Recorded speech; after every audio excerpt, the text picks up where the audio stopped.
Hear he. The King's Court is now in session. Right now we got 2020 on the assisted squat. This is actually the warm-up on leg day. So what we're looking at here is we want to get nice and deep with these. And it's 6 total sets. So as we set this up, how I actually did this was, I start out with a 25-pound plate and practice on getting nice and deep, spending time at the bottom on the first couple sets. And then I expand to a 45 plate, and then I move to a 45 and a 25, and then I finish out the rest of the sets at 2 plates. And this one here is generally just a warm-up, but again, it puts you in a safe situation to get nice and deep into the squats. Goal is bringing those elbows just about down above those knees, and you just want to get nice and solid squats there. I like to put my arms off in the front there to put a little more concentration on the legs as opposed to taking those hands off to those bars. Alright, so then to compound that set, we have the stiff leg deadlift. This is designed inside the work to help bring out more of the hamstring glute area. A lot of times we kind of neglect our hamstrings, so when we put in something like this as a stretch/filler, what we're doing is essentially sending blood to the backs of those legs to maintain a nice balance. Also, we look to work the hamstrings in another way that the hamstrings work, because they are responsible for a large part of that squat. And then when we put more blood in them doing this stiff leg deadlift, we can ensure some nice symmetrical legs. Next, we have the seated hamstring curl. With this one, we want a really tight fit. So you notice I'm bringing that bar across the front parts of the thighs there. And notice it's just about beyond the middle of the thigh, but before the knee. Alright, so the goal is to keep that butt as closely situated to flat on that seat as possible while we maintain the biggest pump inside, bringing those heels to the butt. Alright, it's very easy for the butt to try to scoot up and lift up, or maybe even the back to arc. So it's your job internally to maintain stability throughout the trunk, torso of the body, so you can get the best heel to butt pump as you bring out the hamstring curls. This one here is 8 repetitions. And then I'll let that pause to allow some oxygen to come down into the body, breathing in, and then we pump it up with the last 4.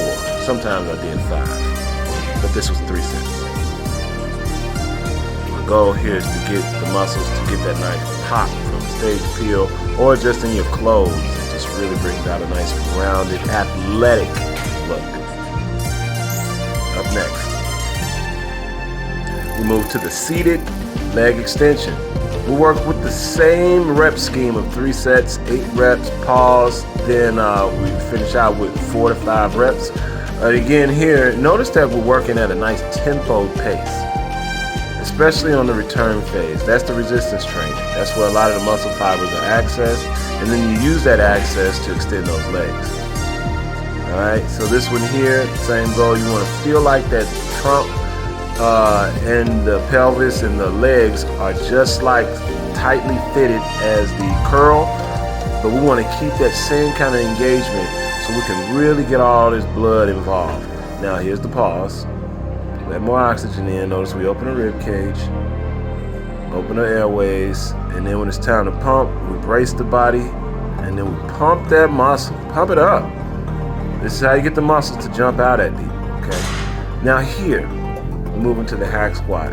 I've always traditionally liked to use the 25-pound plates when I'm shaping. There's a very different feel, even if the weight is the same, if you're using like, say, some 45s and as your major weight progressions.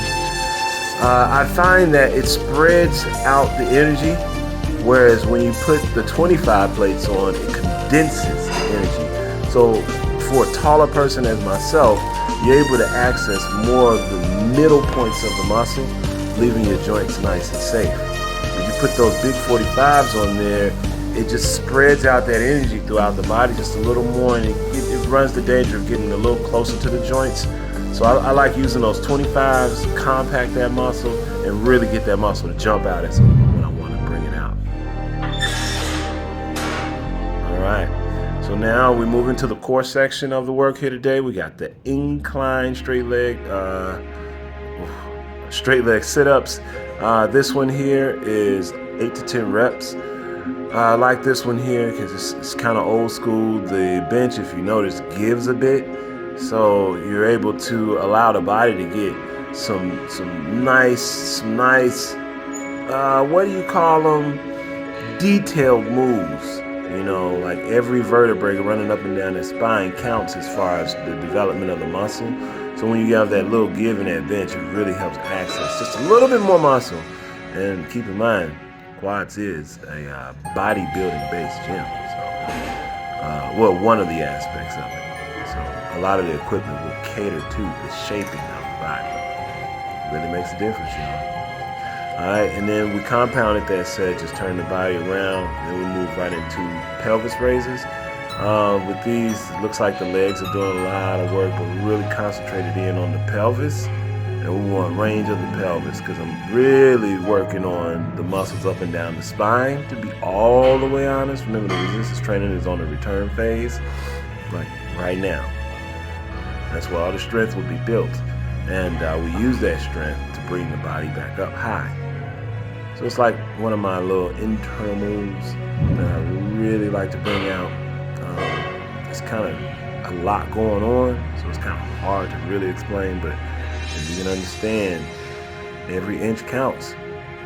Let's get it, y'all. All right, and what I did to close out today's workout, normally I would do something like a leg press after this here, but I just didn't feel like doing the leg press. So I wanted to bring out a little bit of something that would tie the body together. And what I chose was, watch that right foot. Now that right foot is responsible for grounding and generating power from the ground all the way through that glute and right up through that press or that push, right? So that right drive through that leg is very important. So what I like to do is tie all my workouts together.